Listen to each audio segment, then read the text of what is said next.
Hormuz की आग लाल सागर तक पहुंच चुकी है। हूथी विद्रोही अब जहाजों को निशाना बना सकते हैं मिसाइल्स और ड्रोन्स के जरिए। तो वहीं अमेरिकी मैरीटाइम एडमिनिस्ट्रेशन ने यमन के पास बाब अल मंडेब क्षेत्र में अगले 6 महीनों के लिए अलर्ट भी जारी कर दिया है। एजेंसी का कहना है कि लाल सागर में हूथी जहाजों को निशाना बना सकते हैं, यानी कि अब स्ट्रेट ऑफ हॉर्मुज तो तनाव का क्षेत्र है ही, लेकिन लाल सागर भी तनाव का क्षेत्र बन सकता है, क्योंकि वहां पर हूथियों ने मोर्चा संभालना शुरू कर दिया है। यमन के ईरान समर्थित हूथी विद्रोही लाल सागर और अदन की खाड़ी में कमर्शियल जहाजों पर बड़े हमले करने की तैयारी में हैं।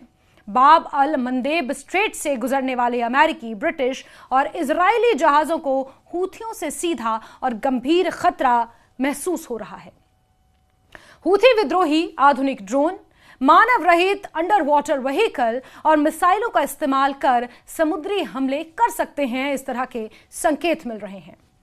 दरअसल मिडिल ईस्ट में जारी तनाव और संघर्ष का असर अब सिर्फ क्षेत्रीय सीमाओं तक सीमित नहीं रहा, बल्कि इसका प्रभाव वैश्विक स्तर पर साफ दिखाई देने लगा है। खासकर समुद्री व्यापार और ऊर्जा आपूर्ति पर इसका गहरा असर पड़ रहा है। इसी संदर्भ में अमेरिका की समुद्री सुरक्षा से जुड़ी संस्था मैरीटाइम एडमिनिस्ट्रेशन यानी कि MARAD ने हाल ही में एक महत्वपूर्ण चेतावनी जारी की है।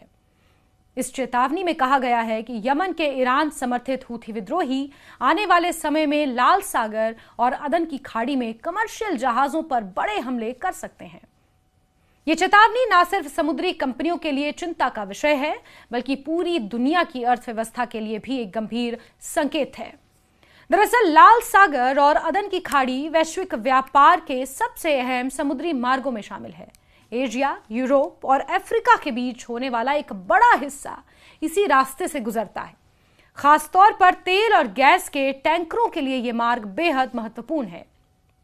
ऐसे में यदि इस इलाके में अस्थिरता बढ़ती है या हमले होते हैं, तो इसका सीधा असर तेल की कीमतों और सप्लाई चेन पर पड़ सकता है। अमेरिकी चेतावनी के अनुसार बाब अल मंदेब स्ट्रेट इस पूरे संकट का केंद्र बना हुआ है। यह एक संकरा समुद्री मार्ग है, ठीक स्ट्रेट ऑफ हॉर्मुज की तरह ही, जो लाल सागर को अरब सागर से जोड़ता है, यानी रेड सी को अरेबियन सी से जोड़ता है। इसकी भौगोलिक स्थिति इसे रणनीतिक रूप से बेहद अहम बनाती है। इसे आंसुओं का द्वार भी कहा जाता है, क्योंकि इतिहास में यहां कई संघर्ष और दुर्घटनाएं हुई हैं।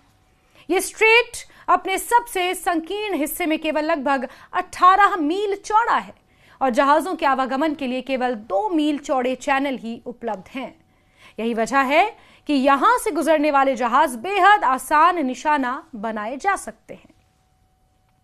अमेरिकी एजेंसी ने विशेष रूप से चेतावनी दी है कि इस क्षेत्र से गुजरने वाले अमेरिकी, ब्रिटिश और इजरायली जहाजों को हूथी विद्रोहियों से सीधा और गंभीर खतरा है। हालांकि अक्टूबर 2025 में हुए युद्ध विराम के बाद से अभी तक किसी बड़े हमले की खबर नहीं आई है, लेकिन खुफिया जानकारी के आधार पर यह आशंका जताई जा रही है कि हूथी विद्रोही फिर से बड़े हमलों की तैयारी में जुटे हुए हैं। अब सवाल उठता है कि आखिर ये हूथी विद्रोही हैं कौन और इनकी ताकत क्या है। हूथी एक राजनीतिक, धार्मिक और सैन्य संगठन है जो यमन के शिया मुस्लिम अल्पसंख्यक समुदाय ड्रैदी के हितों का प्रतिनिधित्व करता है। यह संगठन पिछले कई वर्षों से यमन की सरकार और उसके सहयोगियों के खिलाफ संघर्ष कर रहा है। ईरान का समर्थन मिलने के कारण इसकी सैन्य क्षमता काफी बढ़ गई है, जिससे यह क्षेत्रीय राजनीति में एक बड़ा खिलाड़ी बन चुका है। हूथी विद्रोहियों की रणनीति समय के साथ साथ बदलती रहती है। पहले वो मुख्य रूप से छोटे हथियारों, नावों और स्थानीय स्तर की लड़ाई पर निर्भर थे, लेकिन अब उन्होंने आधुनिक तकनीकों को अपनाना शुरू कर दिया है। अमेरिकी चेतावनी में कहा गया है कि हूथी विद्रोही अब ड्रोन, मिसाइल और मानव रहित समुद्री उपकरणों का इस्तेमाल कर सकते हैं। इनमें सबसे खतरनाक है UAV यानी अनमैन्ड एरियल व्हीकल। ये एक ड्रोन है जो हवा में उड़कर जहाजों को भी निशाना बना सकता है। इसके अलावा अनमैन्ड सरफेस व्हीकल यानी USV यानी पानी की सतह पर चलने वाले ड्रोन और UUV यानी अनमैन्ड अंडर वाटर व्हीकल यानी पानी के अंदर चलने वाले ड्रोन भी उनके पास मौजूद हो सकते हैं। ये तकनीकें पारंपरिक सुरक्षा उपायों को चुनौती देती हैं, क्योंकि इनका पता लगाना और इन्हें रोक पाना बेहद मुश्किल होता है। इतना ही नहीं, हूथी विद्रोही बैलिस्टिक और क्रूज मिसाइलों का इस्तेमाल भी कर सकते हैं। ये मिसाइलें लंबी दूरी से सटीक हमला करने में सक्षम होती हैं। हाल ही में उन्होंने इजराइल पर बैलिस्टिक मिसाइलें दाग कर यह संकेत दिया कि वो अपने सैन्य अभियान को और आक्रामक बनाने के लिए तैयार हैं। अगर हम पिछले कुछ वर्षों के रिकॉर्ड्स पर अगर नजर डालें तो हूथी विद्रोहियों का ट्रैक रिकॉर्ड काफी चिंताजनक रहा है। नवंबर 2023 से अक्टूबर 2025 के बीच उन्होंने 100 से ज्यादा हमले किए, जिनमें 60 से ज्यादा देशों के जहाज प्रभावित हुए। इन हमलों में कई जहाजों को नुकसान पहुंचा, कुछ को डुबो दिया गया और कई नाविकों की जान भी चली गई। जुलाई 2025 में दक्षिणी लाल सागर में 2 जहाजों को डुबो दिया गया, जिनमें 4 नाविकों की मौत हुई। वहीं अगस्त 2025 में सऊदी अरब के तट के पास एक इजरायली सहयोगी जहाज पर हमला किया गया। सितंबर 2025 में ही एक डच मालवाहक जहाज पर मिसाइल हमला हुआ, जिसमें एक नाविक की जान चली गई। ये घटनाएं इस बात का स्पष्ट संकेत है कि हूथी विद्रोही समुद्री मार्गों को निशाना बनाने में पूरी तरह सक्षम हैं। इस पूरे संकट का सबसे बड़ा असर वैश्विक अर्थव्यवस्था पर पड़ सकता है। यदि लाल सागर का यह मार्ग असुरक्षित हो जाता है तो जहाजों को लंबा और महंगा रास्ता अपनाना पड़ सकता है, जैसे अफ्रीका के दक्षिणी सिरे केप ऑफ गुड होप के जरिए यात्रा करना। इससे समय और लागत दोनों बढ़ेंगे, जिसका सीधा असर उपभोक्ताओं पर पड़ेगा। तेल की कीमतों में बढ़ोतरी इसका सबसे सीधा उदाहरण है। जब भी इस क्षेत्र में तनाव बढ़ता है, बाजार में अनसर्टेनिटी यानी कि अनिश्चितता बढ़ जाती है और तेल की कीमतें तेजी से उछाल मारती हैं। इसका असर न सिर्फ पेट्रोल डीजल की कीमतों पर पड़ता है, बल्कि परिवहन, उत्पादन और रोजमर्रा की वस्तुओं की कीमतों पर भी पड़ता है। इसके अलावा समुद्री बीमा की लागत भी बढ़ जाती है। जब किसी क्षेत्र को हाई रिस्क जोन घोषित किया जाता है तो वहां से गुजरने वाले जहाजों के लिए बीमा प्रीमियम कई गुना बढ़ जाता है।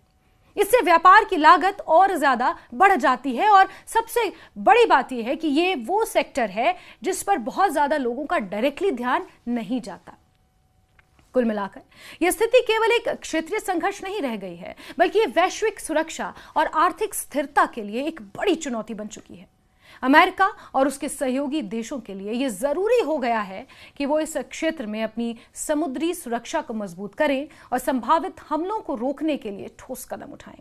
दूसरी ओर अंतर्राष्ट्रीय समुदाय को भी मिलकर इस संकट का समाधान निकालने की जरूरत है। कूटनीतिक प्रयासों, बातचीत और क्षेत्रीय सहयोग के जरिए ही इस तरह के खतरों को कम किया जा सकता है। यदि समय रहते कदम नहीं उठाए गए तो इसका असर आने वाले समय में और भी ज्यादा गंभीर हो सकता है। इस पूरे घटनाक्रम से एक बात तो साफ है कि आधुनिक युद्ध अब सिर्फ जमीन तक सीमित नहीं रहे, बल्कि समुद्र और तकनीक के नए आयामों तक फैल चुके हैं। ऐसे में वैश्विक स्तर पर सुरक्षा रणनीतियों को भी उसी के अनुसार बदलना होगा, ताकि व्यापार, ऊर्जा और मानव जीवन की सुरक्षा सुनिश्चित की जा सके।